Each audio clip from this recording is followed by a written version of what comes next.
Artist. So మన తెలంగాణ భూమిలోనే ఒక విప్లవాత్మకమైన టెండెన్సీ ఉంది ఆ సంస్థ. అంటే పుట్టిన బిడ్డ కూడా సంభవం అంటే వెన్ ఐ వాజ్ చైల్డ్ 1969 అంటే 3 years 4 years బాయ్. కానీ మా కాంపౌండ్ వాళ్ళలో అంటే స్టూడెంట్స్ గోడలు దూకడము ఇవన్నీ చూస్తుంటే ఒక విధమైన భావాలు ఇప్పటికి కూడా ఉన్నాయి. సో అదే టెండెన్సీ ఇప్పుడు కొత్త తెలంగాణ తరంలో కూడా ఉంది. Maybe it will continue for next generation also. అయితే as a artist how do you see particularly the media, because they are more commercialized. So మన తెలంగాణలో ఆర్టిస్ట్కు ఫ్యూచర్ ఎలా ఉంటుంది, ఏ విధమైన మార్పులు మనం చేసుకోవాలా, సో దట్ ఇలాంటి అంటే ఐఎమ్ నాట్ కమ్యూనిస్ట్ అని నేను అనట్లేదు, కానీ అలాంటి భావాలు ప్రజలలోకి వెళ్ళాలి అంటే మనం ఏం చేయాలి?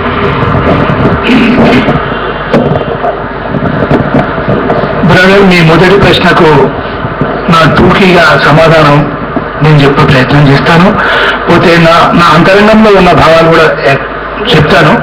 పోతే మీరు అడిగిన ప్రశ్న చిన్నదైనా దాని చరిత్ర ఒక 100 పేజీల చరిత్ర తప్పకుండా ఉంటుంది.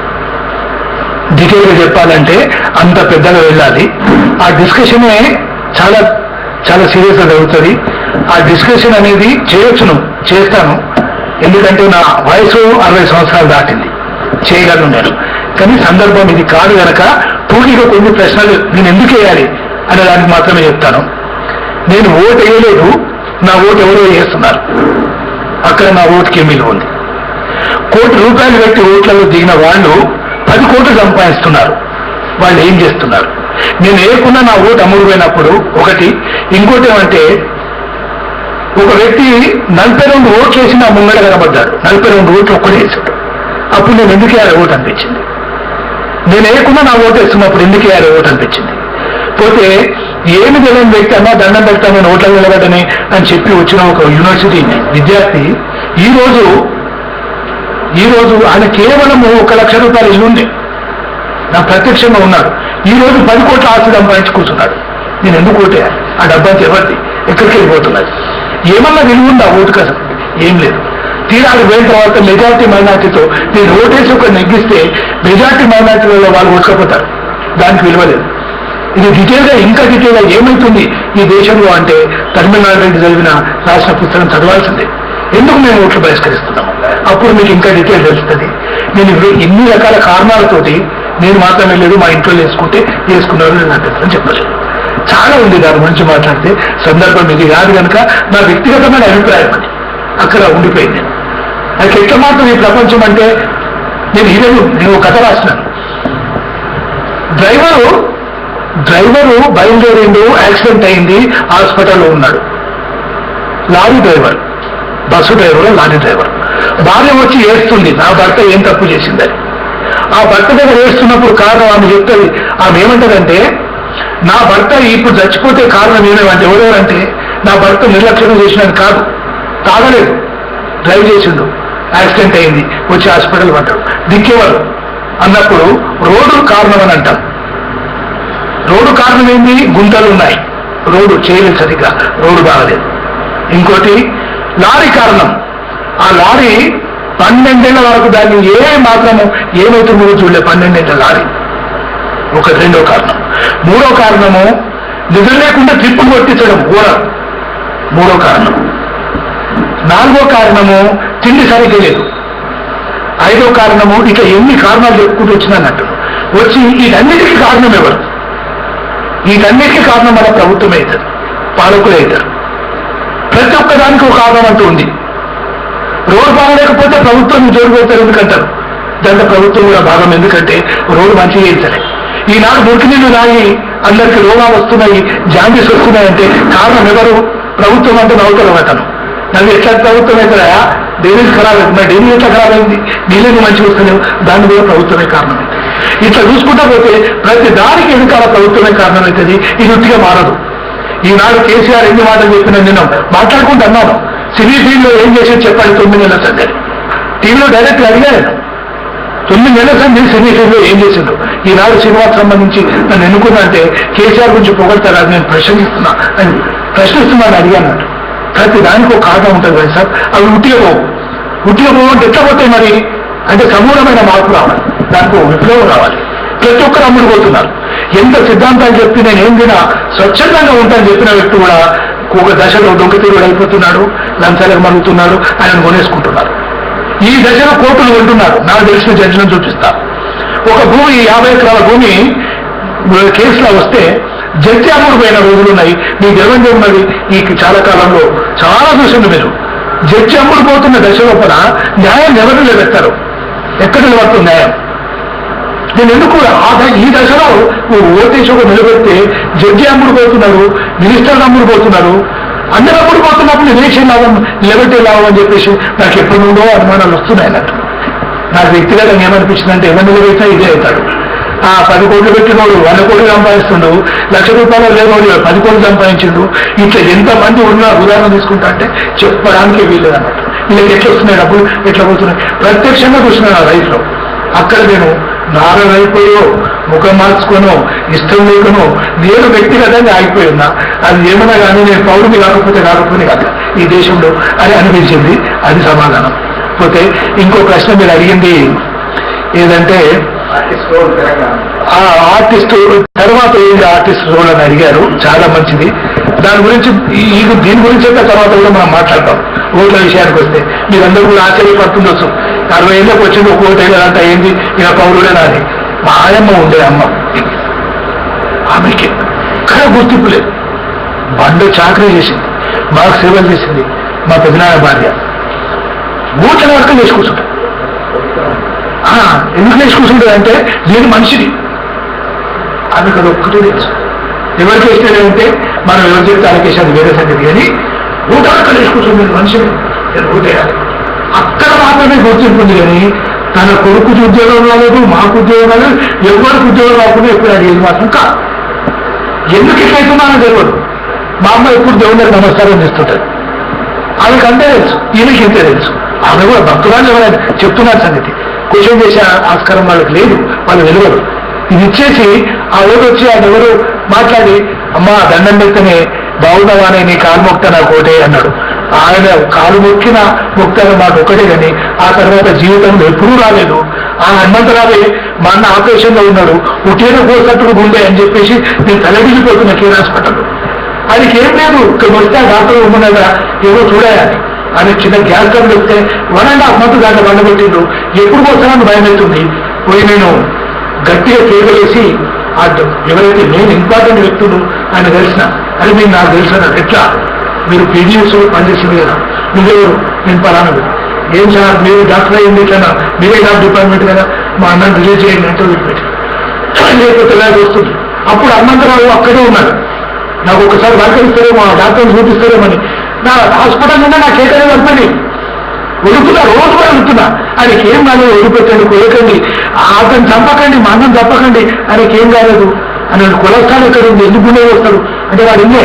ఇప్పుడు అయిపోయి 12 ఏళ్ళు మా అన్న మంచుకున్నాడు, ఆయుడుతున్నాడు, ఆయనకి ఏం లేదు. ఆ రోజు మాత్రం ప్రయత్నంగా పేదన్నాం కదా, మనం రోజు పనిస్తుంటాడు. జరిగింది. హనుమంతరావు వచ్చి ఏ అమ్మ కాలు ముక్తాన్నాడో నేను నిలబడి చూస్తుంటే కూడా వచ్చారు. ఎందుకంటే కోపం ఉంది. ఎందుకు కోపం ఉందంటే నన్ను కొట్టినాను కోపం. హనుమంతరావు ఒకసారి వెళ్తాను నేను అంబర్పేట. ఒకటి డిమాండ్ మంది ప్రోగ్రామ్ అవుతుంది, ఓ దిక్కేమో ఆయన ఎవరు మినిస్టర్ వచ్చి ప్రోగ్రామ్ పెట్టిండ్రు. ఈ జనమంతా అక్కడ వచ్చిండ్రు. ఇక్కడ ఎవరు లేరు, వేరే పోయింది అన్నట్టు. ఆ రాష్ట్రంలో మినిస్టర్ ఉండే ఆరోగ్య మంత్రి. తర్వాత ఇంటికి వచ్చిన తర్వాత ఆ కోసం చూస్తున్నాను.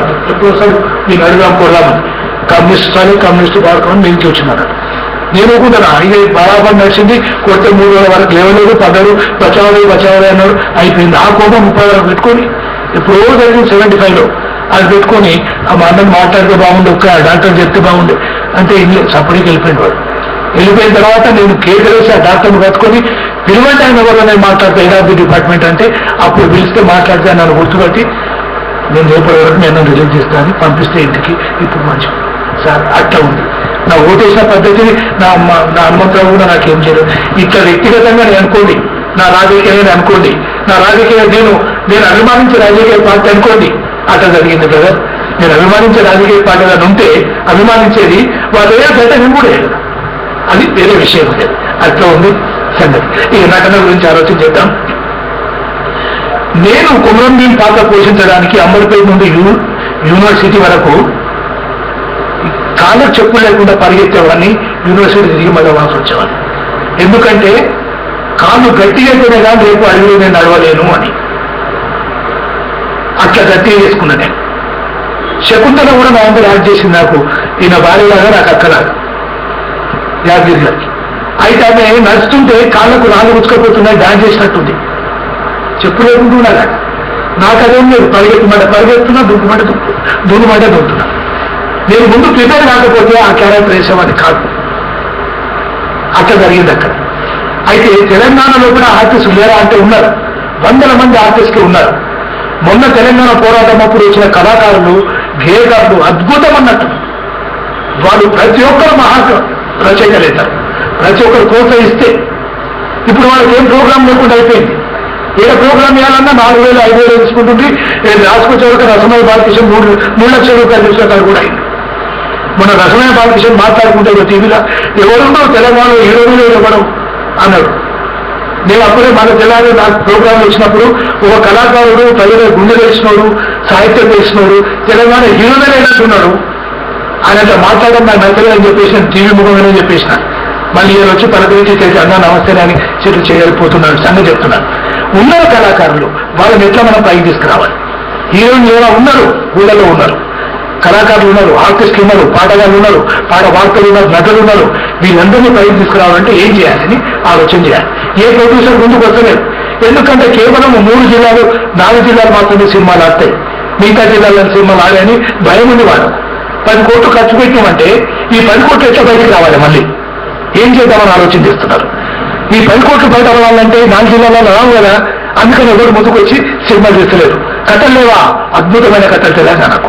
ప్రకృతి లేదా, అద్భుతమైన ప్రకృతి తెలంగాణకు ఉంది. సముద్రం తప్పించి మన తెలంగాణ అద్భుతమైన ప్రకృతి సౌందర్యం ఉంది, అది ఎవరు గుర్తుపడతలేరు. ఇంతకుముందు మిత్రులు అనుకున్నట్టుగా మూసినది రాదు మనం సినిమా తీయాలంటే. మూసినది రాదు, బ్రహ్మాండ సినిమా తీసే కెపాసిటీ మనకుంది అట్లన్నట్టు. కనుక నేను చెప్పేది ఏంటంటే ఆర్టిస్ట్ ప్రతి ఒక్కరు సొంతంగా ఫీల్ కావాలి. నేను ఇట్లా ఉన్నా అంటే ఇప్పుడు నా ధోతి కడితే రుమాలు కట్టుకుంటే ఇమ్మీడియట్గా యాక్టర్ని అయిపోతాను. మరి ఏ క్యారెక్టర్ ఇచ్చో దాన్ని కలిసిపోతాను అంతే. నేను దాక్కుండా నేను నడక మారుతుంది, నా వాయిస్ మారుతుంది, నా డైలాగ్ మారుతుంది. నేను గొప్ప చెప్పుకుంటేను నేను అనుభవించింది చెప్తున్నా. నాకు ఇదంతా ఎవరు నేర్పిండ్రు, ప్రజలు నేర్పిండ్రు. సాయిలో ఒక ఆర్టిస్ట్ ఉండే, ఇక్కడ మామూలుకు సంబంధించిన ఒక మిత్రుడే ఉన్నారు కనుక చెప్తున్నాను. సాయిలని ఆర్టిస్టు ఇక్కడ మంగళపర్తిలో ఉండే అద్భుతమైన నటుడు. నాకన్నా సాయి చంద్ర కన్నా, యాదగిరి కన్నా, ప్రసాదరావు కన్నా కూడా గొప్ప నటుడు. ఎంత అనుకరిస్తుంది. ఒక్కసారి మనిషిని చూసిందంటే బ్రహ్మాండంగా ఇప్పుడు ఉన్నాడో లేదో నాకు తెలియదు. నేను మొన్న డాక్టర్ చేసిన బాలకృష్ణరావు తోటి, బాలకృష్ణరావు ఊరే మేము షూటింగ్ చేసింది. ఆ సాయిని ఉందా అంటే ఏ సాయిలు అంటూ ఆయన గుర్తొస్తుంది. చిన్న క్యారెక్టర్ వేసి ఉన్నారు బెదర్గా, దాంట్లో 5 నిమిషాల క్యారెక్టర్ కావచ్చు, కానీ అద్భుతంగా నటుడు అన్నట్టు. అట్లాంటి నన్ను బయట రావాలంటే మనమే తీయాలి. దానికి సంబంధించి కోట్ల అవసరం లేదు బాయ్ సార్. నేను మొన్న టీవీలో చెప్పిన కోట్ల అవసరం లేదు. కొన్ని పైసలతోటి షార్ట్ ఫిలిం తీద్దాం, లో బడ్జెట్ ఫిలిం తీద్దాం, చూపిద్దాం. తెలంగాణ సినిమా అంటే ఇదే. కేసీఆర్ కా దాని మీద దృష్టి లేదు. ఆయన గుళ్ళు గోపురాలు అంటాడు 24 గంటలు. ఎవరికైనా కోపమోసి క్షమించాలి. అవి ఏం చేస్తాయి? ఇవాళ అంతమందిని పెట్టారు, ఇంత బోర్ కొడుతుంటే నేను పోకపోతుంది అనిపించింది.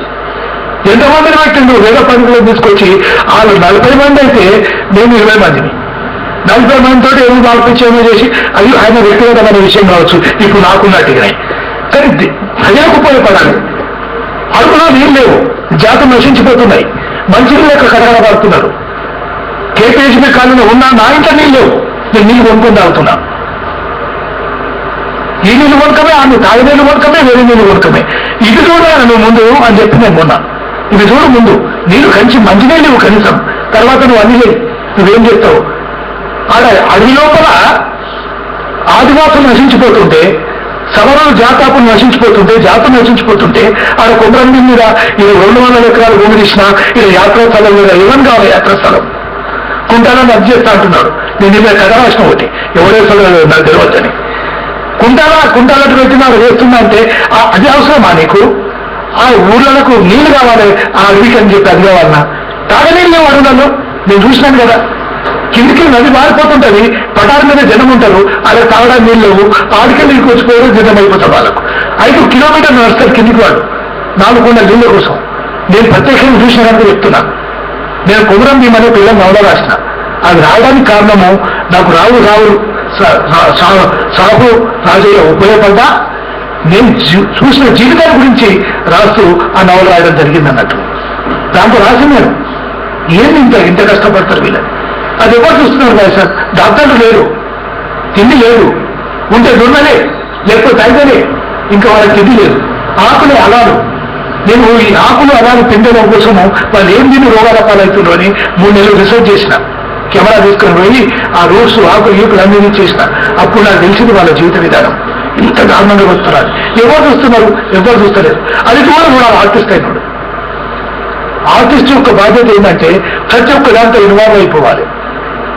ఆకలైతే ఎంత దృష్టి ఉంటుందో చెప్పింది కదా భర్త వారు చెప్పింది. ఎవరైతే మంచి వారు చెప్పినప్పుడు మనకు ఆకలైతుంటే పిల్లలు ఎట్లా అమ్మ పాల కోసం చూస్తారో, ఎండ పడుతుంటే నీళ్ళ కోసం ఎట్లా మనము ఆతుత పడతామో విద్యార్థులు కూడా అంత ఆతుత పడాలి చదువు విషయంలో. ఓ కళాకారులు కూడా తన పాత్ర విషయంలో కూడా అంత మదన పడాలి. ఒకవేళ నేనే కుమరం భీమ్ ఎట్లా అని ఆలోచన చేసినప్పుడే నా లోపల నడక మార్పు వచ్చింది, డైలాగ్ మార్పు వచ్చింది, నా ఫేస్ మారిపోయింది, నా కడుపులో పేగులు పోయి వెన్నుకాండి. దాచుకొచ్చాక బొర నుంచి మనం నర్సులో బొరలించిన. వీటికి వచ్చేవరకల్లా నాకు చెప్పకుండా అల్లాని సార్ నేను క్యారెక్టర్లు సన్నిలమైన. అందుకనే 7 వేలు అంటారు. ఆ కుమరం భీమ్ ఎట్లా ఉండను కానీ అన్న నేను చూస్తే భూపాలన్న నేను చూస్తే కుమరం భీమ్ అనిపిస్తుంది మాకని. ఆ మాత్రం నాకు చిన్న మాట చెప్పిందంటే నాకు సంతోషం అనిపిస్తుంది కదా. అవి అట్లా నేను పాత్ర పోషణ చేసిన. తెలంగాణ సినిమా నిలబడాలంటే, తెలంగాణ కళాకారులు నిలబడాలంటే రియలిస్టిక్ ఆలోచన చేయాలి, కరెక్ట్ జీవితంతో ముడిపడి ఉండాలి, కష్టాలు పడాలి. కష్టాల లోపలనే మనకు లాభం ఉంది, లేకపోతే లేదు. నా నిత్య జీవితం గురించి చెప్తాను. ఇప్పుడు సందర్భం వచ్చింది కనుక నేను ఇప్పుడు రైతు పని చేస్తున్నా. 2.5 ఎకరాల భూమి నాకుంది, నా దగ్గర 2.5 ఎకరాలు. ఆ దాంట్లో తోట పెంచిన ఎక్కడో భూమి ఉంటే కొంచెం అమ్మేసి తీసుకున్నాం. దాని లోపల ఇప్పుడు నేను పాలబట్టి పని చేస్తున్నా. నేను నీళ్లు కట్టుకుంటున్నా, నేను కాలువలు చేస్తున్నా. నా ఎమ్మడు ఎవరైనా ఉన్నారు ఇంకో రైతు అంటే ఆయన నిద్రమే నా పొలం చూసుకుంటున్నా. నేనే ఓనరు, నేనే రైతు. రాళ్ళు పోస్తున్నా, మామూలు మొత్తుకుంటున్నారు. నువ్వు రాళ్ళు పోయడం కింద పడుతున్నా అంటే ఎవరు పెట్టుకున్నా కిరికిలేదు. అంటే నాకు శాతరీతులు పోస్తున్నా. నేను నా జీవితం అట్లాంటి రాళ్ళు పోస్తే ఎంత బరువు ఉంటుందో నేను నన్ను అడగలో చూపించగలను. అది ఆర్టిస్టుకు ఒక గొప్పతనం. నేను ఏడవగలను. ఇప్పుడు గ్రీజు నాకు అక్కర్లేదు. నా ఫ్రెండ్స్ కూడా వెళ్ళాలనుకుని ముచ్చట్లు నేను ఇక్కడ చెప్తున్నానంట. గ్రీజు అక్కర్లేదు. ఒక్క సంఘటన ఏమైనా గుర్తుపెట్టుకుంటే పడపడపడ కన్నీళ్ళు రాస్తే నాకు. ఇట్లాంటి సాగుతూ తప్పించి ఏడుమానం చేస్తూ ఎవరు లేరు సినిమా రంగంలో. చచ్చిపోయిన సావిత్రి నాకు బ్రహ్మాండమైన ఒక గురువు, ఒక ప్రేయసి, ఒక గురువు, ఒక తల్లి. ఎన్ని అనుకుంటా గురించి చెప్తున్నాను సంగతి. అంత ఇన్వాల్వ్ అయితేనే కానీ తెలంగాణ కళాకారులు బయటికి రాలేరు. కానీ ఇప్పుడంతా వ్యాన్ ట్రాక్ పట్టిపోతుంది. అది ఎట్లా సాధిస్తారో చెప్పడానికి చెప్పలేం మనం. ఎందుకు చెప్తున్నానంటే కుమరం భీమ్ గురించి బయటకు తెచ్చింది మేము. అంతకుముందు కుమరం భీమ్ సరాసరి తప్పించి కుమరం భీమ్ గురించి ఎవరు పట్టించుకోలేదు. కుమరం భీమ్ను బయటకు వచ్చింది, నవల రాసింది, యాక్ట్ చేసింది, కొండలో వెలిగింది, కాలం తిని 2 రోజులు దొడ్డు పెట్టి మేము బాధపడ్డది మేము. ఈ శరత్ వేడి అలా శరత్కు నాకు బాగా కొట్లాటైంది ఒకసారి అక్కడ. కెమెరామెన్ శరత్ ఆయన ఎక్కడ పోయినా కొంచెం మంచి ఏరియా చూసుకుని ఇట్లా ముదురుకుంటుండే. ఎక్కడ కష్టం ఉంటుందో అక్కడ నేను ఉంటాను, ఎక్కడ వీలు లేకుండా ఆ నీళ్ళు పడుకుంటుంది. నేను వీటిలో ఏమైనా ఆయనతో సుఖ చేయండి అర్థం కాదు కదా నీకు. అందరితో పాటు ఉండు, నువ్వు ముదురుకుంటే ఎట్లా? నాకేమో కారం పెట్టావు, నువ్వు మంచి తింటావా? ఇట్లా మస్తు లేని అన్నట్టు సంగతి చెప్తున్నాను. అంత తిరిగినాం కొండల మేము. నిజాలని కలిసిన రొట్టె తిన్నాం అనుకోని. ఆకలవుతుంది అమ్మ రొట్టె కావాలి కొంచెం, అవి వేసిచ్చింది నవ్వుకుంటా. రొట్టె కూడా పోయినా మనం వేసుకుంటాం కదా. ఇట్లా ఉంటుంది. ఇవి చేస్తేనే కానీ తెలంగాణ కళాకారులు ఎవరు ముందుకు రాలేరు. వాళ్ళు ఈజీ మనీ కోసం అలవాటు పడద్దు. కళారంగంలో ఉన్న ప్రతి ఒక్కరు టీవీకో సినిమాలకు వెళ్ళిపోతాం అనుకుంటున్నారు. సినిమా భూమి పెట్టదు. నాకైతే సినిమా భూమి పెట్టలేదు. కుమరం భీమ్ యాడ్ చేస్తే 20,000 ఇచ్చిండు, తర్వాత 30,000 వచ్చినాయి, తర్వాత 10,000 వచ్చినాయి. ఇప్పుడు తెలుసు కదా మొన్న ఇది ఎంత దూరం సారీ ఎంతెందుకు దూరం మన సినిమాకి నాకు బెస్ట్ యాక్టర్ అవార్డు వచ్చింది. దాంట్లో వాళ్ళు ఇచ్చింది నాకు ఎంత 30,000 రూపాయలు. అవి ఎక్కడ సరిపోతాయి? నేను కష్టపడే 5 రోజులు యాక్టింగ్, డబ్బింగ్ మళ్ళీ 5 రోజులు. ఇట్లా చూసుకుంటే మరి మీ కూలికైనా ఎక్కువ పెట్టింది కదా అంటే నా 35 ఏళ్ళ 40 ఏళ్ళ కళా జీవితం, ఈ 60 ఏళ్ళ జీవితం ఎక్కడ పోవాలని కనుక సినిమాతో నేను బతకలేదు. బతికినానని నామమాత్రంగా బతికినా, నా కష్టం మీదనే ఆధారపడ్డా. నేను కమర్షియల్గా పోలేదు. కమర్షియల్గా ఎందుకు పోలేదని ఓ ఫ్రెండ్ నన్ను మొన్న క్వశ్చన్ చేశాడు. మరి ఇంత మంచి ఆర్టిస్ట్ కదా మీరు కమర్షియల్ ఎందుకు పోలేదు? పోయినా రక్తాక్షరాలకి ఒక సినిమా కమర్షియల్ సినిమా తీస్తున్నామంటే పోయినా. శ్రీకర్ సినిమా భయముక్తారు, అందరు రాగానే కాలు మొక్తారు. నేను కాలు మొక్కనని చెప్పినా. నేను కాలు మొక్కన్నా. ఎందుకు మొక్కమన్నా? నేను మొక్కాను. దసరాప్పుడే దసరా నాడే అందరు కాలు మొక్కరు అమ్మననేది. నేను వాళ్ళు సెంటిమెంట్ ఉంది కనుక మా అమ్మ కాలు మొక్క అంతే తప్ప. ఎందుకంటే నన్ను అన్న తల్లి కనుక అయ్యో కాలు మొక్క, ఇంకెవరు కాలు మొక్కనని చెప్పి అంటే ఆయన కొంచెం నారాజ్ అయింది. అదే కోవాలని నారాజ్ అవుతుంది, ఉండమంటే ఉండలేకపోతే. ఆ దశలో ఏమైందంటే ఒక యాక్టర్ ఆంధ్ర ఆయన ఓ క్యారెక్టర్ వేస్తున్నాడు. ఆయన డైలాగ్ చెప్పండి, తెలంగాణ డైలాగ్ కదా అన్నాడు. అంటే ఆయన డైలాగ్ చెప్తే ఎంత కొట్టబడతలేదు. తెలంగాణ డైలాగ్ చెప్పడం చాలా కష్టం. ఆంధ్ర డైలాగ్ అంటే ఈజీగా చెప్పేస్తాం, చెప్పొస్తలేదు. ఒకరికి 10 సార్లు చెప్పినా, 20 సార్లు చెప్పినా వస్తలేదు. రాక నీ అమ్మ అని చెప్పేసి బూత్ మాట తిట్టాడు. ఇటువరకు నాకు సుర్రా మంటలేసింది. చూడు నేను రాకపోతే రాకపోయి, నువ్వు సినిమాలో యాక్ట్ చేసి లేకపోతే ఏదైనా. కానీ తల్లి తిట్టాడు. నా మాతృభాష తెలంగాణ. తెలంగాణ మాట మాట్లాడుతూ అనుకున్నాడు. ఈడ నీళ్ళు తాగుతున్నావు, ఈ గాలి పీలుస్తున్నావు, ఈ తిండి తింటున్నావు, నీ డైలాగ్ కాకపోతే నీ అమ్మ అని చెప్పేసి బూత్ మాట తిట్టావు కదా, మళ్ళీ ఇంకోసారి తిరుగుతావా అంటే నేను చూడు నాకు ఎంత కోపం వస్తుందో జాగ్రత్త అని చెప్పేసి చెప్పిన. అదే డైరెక్టర్ చెప్పిన. నువ్వు డైలాగ్ నేర్పిమంటావు, ఆయన తెలంగాణ చెప్తున్నాడు. ఏదో ఆయన అక్కడ అయిపోయింది. ఆయన నారాజే. ఆ తర్వాత కమర్షియల్ సినిమా ఎందుకు మానవత్వం ఉండదు నాకు బాగా అర్థమైన రోజులు ఉన్నాయి. అప్పుడు ఒక మేకప్ ఆర్టిస్ట్ కేశ అలంకరణ కూడా ఒక ఆర్టిస్ట్ ఉంటుంది అన్నట్టు. ఒక డైరెక్టర్ డిపార్ట్మెంట్లో ఒక ఆమెను పెడతారు వెంట్రుకలు కట్టడానికి. హీరోనికి వెంట్రుకలు కట్టడానికి ఒక ఆమెను పెట్టిండు మేకప్ మెన్. మేకప్ వేసుకోడు ఒకడు, బట్టలు కాస్ట్యూమ్స్ ఒకడు ఉంటాడు, మేకప్ వేసుకోడు ఒకడు ఉంటాడు. కేశ అలంకరణ కోసం ఇంకో డైరెక్టర్ ఉంటాడు. ఆమెను పెడితే అనుకోకుండా ఆమెను తట్టుదాకి బ్లడ్ కారిపోతుంది అన్నట్టు. కాళ్ళు నుండి బ్లడ్ కారిపోతుంది. నాకప్పుడు ఇట్లా కొంచెం తడి నేను మేకప్ ఎప్పుడు వేసుకోలేదు, ఏ సినిమాలు వేసుకోలేదు, ఒరిజినల్గా ఉన్నాను. వద్దని చెప్పినాను. రియలిస్టిక్ సినిమా, ఈ కమర్షియల్ సినిమా కొంచెం టచ్అప్ చేసుకున్నా అంటే అలా పోయి కూర్చున్నా. ఆమె అక్కడ ఏడ్చుకుంటూ వస్తుంది, కాలుకు దెబ్బరాకి రక్తం గారిపోతుంది. అది ఎందుకు పంపించిందంటే ఆమెను స్పిరిట్ ఉంటుంది ఇక్కడ మేకప్ డైరెక్టర్ దగ్గర. ఆ స్పిరిట్ పెడితే గాయం తగ్గుతుంది.